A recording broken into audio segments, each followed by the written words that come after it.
स्वागत है आप सबका लाइव लॉ की इस खास पेशकश कोट्स टुडे में। मेरा नाम है सैयद आमिर हुसैन और आइए बिना किसी देरी के बढ़ते हैं आज की सुर्खियों की ओर। केरल वक्फ बोर्ड ने सुप्रीम कोर्ट में वक्फ संशोधन अधिनियम का विरोध किया।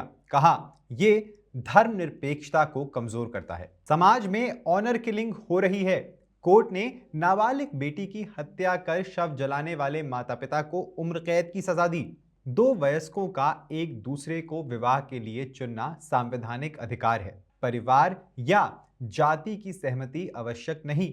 जम्मू कश्मीर हाईकोर्ट ने कहा आईपीसी की धारा 498 ए के दुरुपयोग के हर मामले में वास्तविक घरेलू हिंसा के सैकड़ों मामले हैं। Supreme court. Delhi LG VK Saxena मानहानि मामले में मेधा पाटकर के खिलाफ गैर जमानती वारंट जारी। इस एपिसोड में आपको इन सारी खबरों के बारे में सरल भाषा में बताया जाएगा। किसी भी खबर को गहराई से जानने के लिए जरूर लॉग इन करिए हमारी वेबसाइट www.hindi.live.in पे। ये वीडियो अगर आपको पसंद आए तो इसे लाइक करना ना भूलें और हमें प्रोत्साहित करने के लिए जरूर सब्सक्राइब करें हमारा चैनल। सुप्रीम कोर्ट में केरला स्टेट वक्फ बोर्ड ने वक्फ संशोधन अधिनियम 2025 का विरोध किया है, ये कहकर कि ये कानून अनकॉन्स्टिट्यूशनल या गैर संवैधानिक है और सेक्युलरिज्म और मौलिक अधिकारों के खिलाफ है। बोर्ड ने कहा कि सरकार कुछ धर्मों को निशाना बना रही है और उनके रिलीजियस प्रॉपर्टीज पर कब्जा करना चाहती है। अमेंडमेंट में नॉन मुस्लिम्स यानी गैर मुस्लिमों को वक्फ बोर्ड और सेंट्रल वक्फ काउंसिल में शामिल करना, वक्फ की संपत्तियों के डिस्प्यूट्स डिस्ट्रिक्ट कलेक्टर को देना और सेक्शन 40 जैसे इंपॉर्टेंट या जरूरी क्लॉजेस हटा देना शामिल है।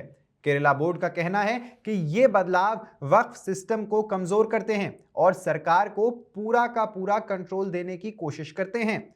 बोर्ड ने यह भी कहा कि जॉइंट पार्लियामेंट्री कमेटी ने केरला से स्टेक होल्डर्स की बात तक नहीं की। सुप्रीम कोर्ट ने अभी कुछ प्रोविजंस पे सेंटर को एक्शन लेने से रोक दिया है और स्टेट्स यानी राज्यों और वक्फ बोर्ड को अपना जवाब देने का वक्त दिया है। ओडिशा के जजपुर में एक सेशंस कोर्ट ने एक माइनर लड़की के मां बाप को उसकी ऑनर किलिंग के लिए उम्र कैद की सजा दी है। जज ने कहा कि उन्होंने अपनी बेटी का कत्ल करके उसकी लाश जला दी और सबूत मिटाने के लिए राख को नदी में बहा दिया। मामला 2016 का है, जब एक पड़ोसन ने रात को चिल्लाने की आवाज सुनी थी। सुबह माता पिता ने चुपके से तालाब में देह संस्कार किया। कोर्ट ने पाया कि लड़की माइनर थी और माता पिता ने कोई स्पष्टीकरण नहीं दिया कि उसकी मौत कैसे हुई। स्वीकारोक्ति और सबूतों के ऊपर दोनों को धारा 302 और 201 आईपीसी के तहत दोषी पाया गया। जज ने यह भी कहा कि ऑनर किलिंग हमारे समाज में हो रही है, इसीलिए इस केस को रेयरेस्ट ऑफ द रेयर यानी दुर्लभ से दुर्लभतम नहीं माना जा सकता। मौत की सजा के बजाय लाइफ इंप्रिजनमेंट या उम्र कैद दी गई।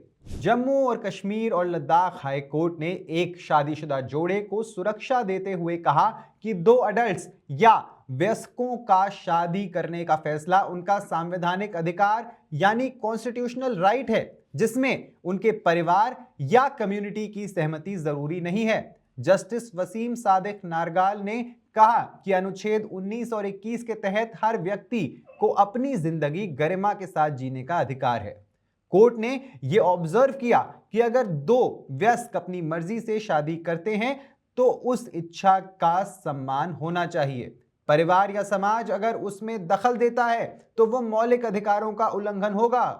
पिटिशनर ने पुलिस प्रोटेक्शन की मांग की थी क्योंकि उनके परिवार उनकी शादी के खिलाफ थे।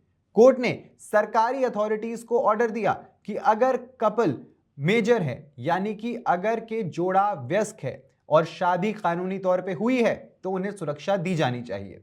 साथ ही कोर्ट ने साफ किया कि शादी की वैधता वेरिफिकेशन के बाद ही पुष्ट होगी। सुप्रीम कोर्ट ने धारा 498 आईपीसी यानी अब बीएनएस का सेक्शन 84 उसकी कॉन्स्टिट्यूशनल वैलिडिटी यानी संवैधानिक वैलिडिटी को चुनौती देने वाली याचिका को खारिज कर दिया है।